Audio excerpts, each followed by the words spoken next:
that are kind of, I guess, what's the word for it? Passionate. Passionate, that's it. Passionate and sort of, quite headstrong, know what they want in a game. And not always does that, do those cogs turn in the right way. They may grind on each other, for example. Like if the ideas are different, if the ideas aren't the same, there's always the potential for that sort of friction when two people are putting their life into something, and that's basically what happened. So I took it down off Steam, and yeah, I'm rebuilding it now. Like that's kind of my next project, just rebuilding Under the Ocean and making it good. Because I don't like leaving things kind of unfinished. It just rubs me the wrong way. Done enough of that, when I started. And I guess more you make games, more you realize it's not enough. You only have so many games in you before you die or before you get disinterested in games. So you might as well finish what you start. And yeah, that's really all I have to say on it.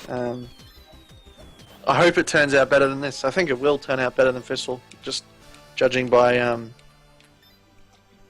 it's going so far. I haven't really released too much the last probably month or two because Fistful's been nuts, but got this really cool. I rebuilt the tech demo I put up, and yeah, I think it's going to be really cool once it's done.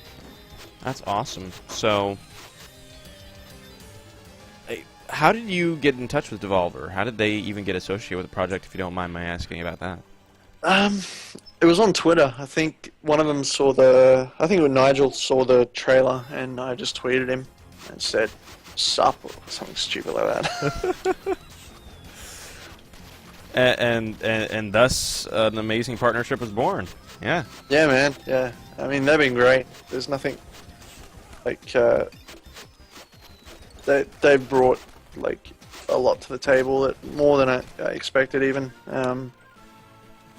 Just doing stuff I don't or can't do, like marketing and handling all the business side of it, knowing when to launch and stuff, and helping me with everything, basically everything that's trailers and websites and all that sort of stuff. Yeah, and coming full circle, Fistful releases September 24th. Yeah, man. Yep. Nervous? Yeah. I mean, I only have 20 days to do all these tweaks, but I mean, 20 days ago the game was pretty broken. Story mode wasn't in yet.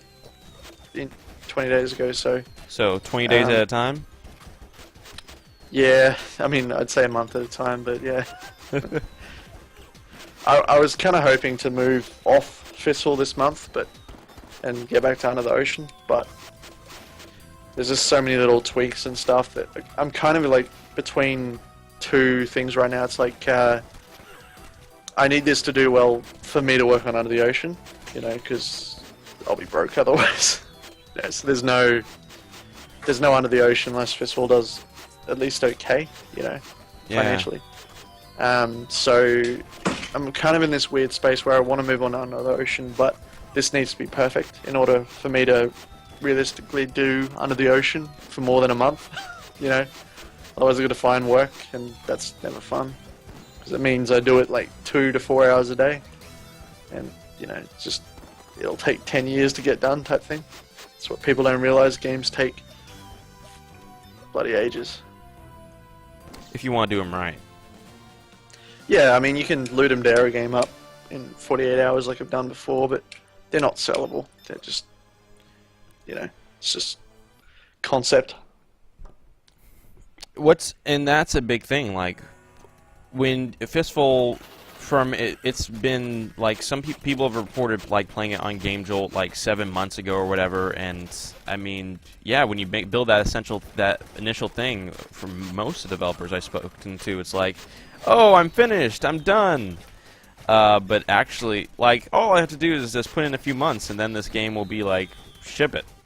But yeah, it's just not the case. Yeah. It's what's the saying? It's the first 90%. What is it?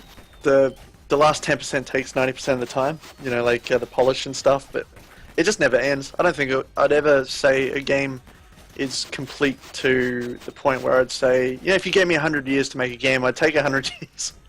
I just don't have 100 years to make a game. That's, you know, like, I'd take as much time as I could to make a game and put as much stuff in it. Like, look at Fistful. It started as a, you know, an offline arcade-only game, and now it's got story mode, versus mode, online modes, you know, like, all sorts of shit.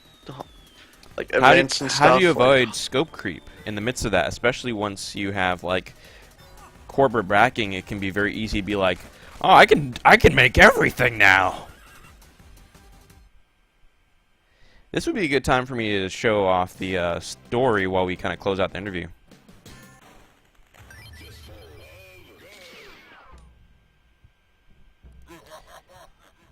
Clayton Boone. A deal with the devil.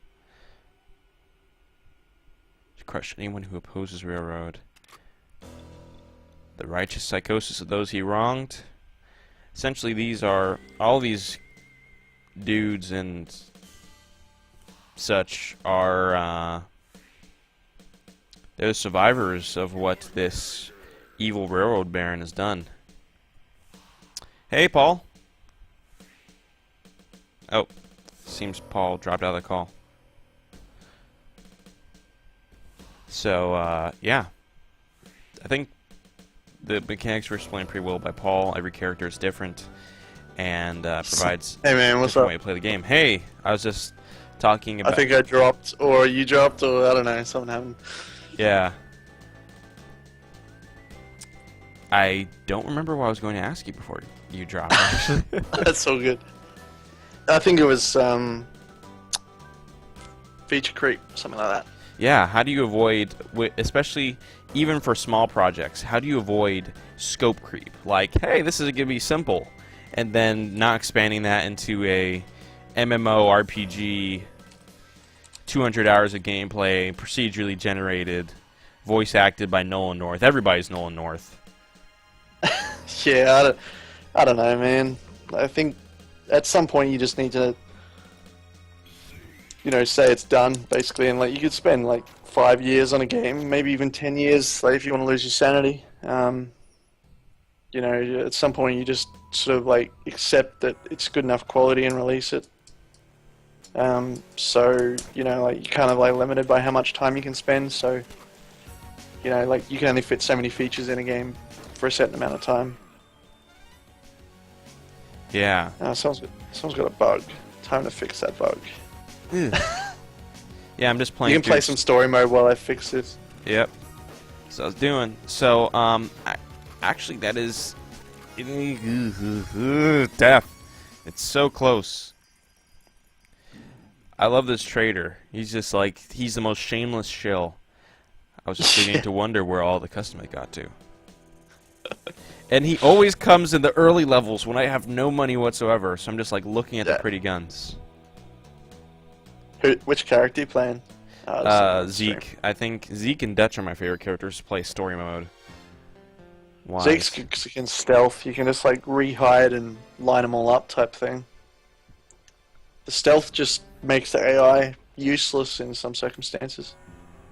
Not that it's already not pretty dumb. Like, you know, you can just abuse it like hard out. Yeah, just when you stop, just like reconceal and then like just shoot them all at once. So if I was to shoot this dude who offered me something when I didn't have enough money, the gambling sheriff, man. Yeah, the sheriff will come after me. Yeah. Speaking of It's things, tempting, isn't it? He's made himself a target.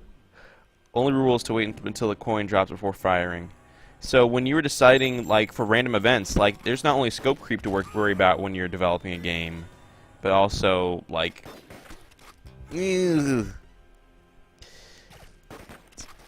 what will fit the vision for your title, like having like survival crafting mechanic in the middle of Fistful probably wouldn't make sense.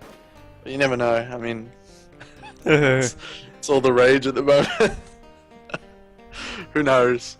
some weird shit being glued together right now in certain games, and they're doing alright.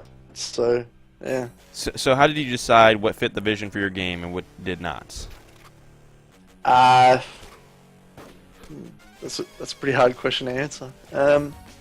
Prototypes. Lots of little prototypes. Lots of just hacky, getting it in and see if it works type thing. Like, yeah, I mean, I prototype damn near everything. Like, rebuild lots of things when they're not working and just do a hacky job on them first and just see if it's fun. See if it works even. That's why I do loot 'em dares and stuff. Like, just see if shit works.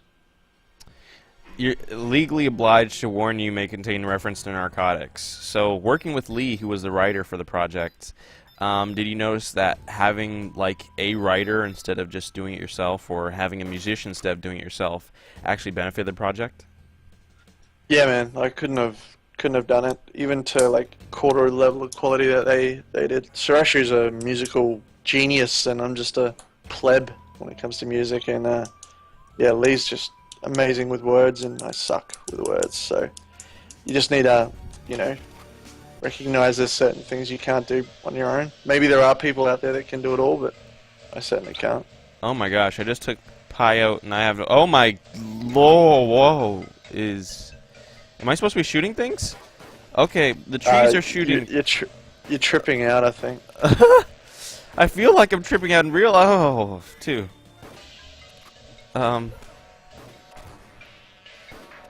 Oh, yeah, this is disturbing on a number of levels. So, yeah, how did you decide, like, this section is going to make perfect sense for Fistful? Totally do this. It fits the vibe of, like, goofy, you know, like, drug references are all through it. Like, it's, you know, the booze is, like, more like LSD than anything. You know, even this levels... I just thought it'd be fun, you know, to shoot enemies while you're tripping hard out, and I thought, yeah, we're gonna do that. And then that's kind of the basis of every decision in the game. Like, oh yeah, exploding pinatas, bears, you know, like peyote tripping, booze that's like hard out, drugs, you know, like all this stuff just.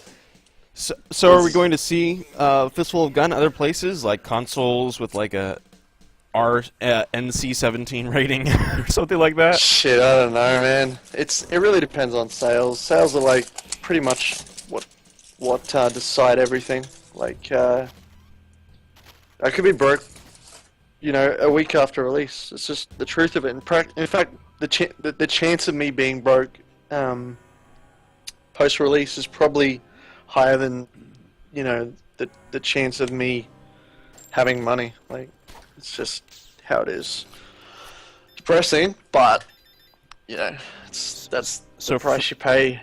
So for anyone entering game development, that's like, wait. That's the hardest thing for sure. And you may not think it when you're 20. Like when you're 20, you'd be like I was. You'd be like, I don't care about money. I still don't really. Like I don't want to be rich or anything. I just want to live. You know, I want to pay my rent. But you know, you can't live with your parents forever, despite what you think, you know, yeah. Despite what I thought when I was 20, and that, you know, that comes to be a part of your life, whether you like it or not. It's all part of getting older, and you know. Yeah, so you just provide that advice, like keep in mind the sacrifices you have to make as well. Oh, for sure, man. Like, you know, you can't drive a nice car. Maybe you can if you're like Notch or someone that's, you know, had a hit game, and more power to you. But for most of the developers out there, in fact, probably 90%, 95% even, they're not, you know, they're not making their costs back. It's just, you know, it's a hit-driven business. It's like everything. Most small businesses fail, and they're not even hit-driven. You know, there's no like weird entertainment industry skew to them. Like, it's just how it is. Yeah. Most people that take sort of risks with their own money, just it doesn't pan out. And then the few that do, they earn massive. You know, so that's just how it is. And it seems like with that,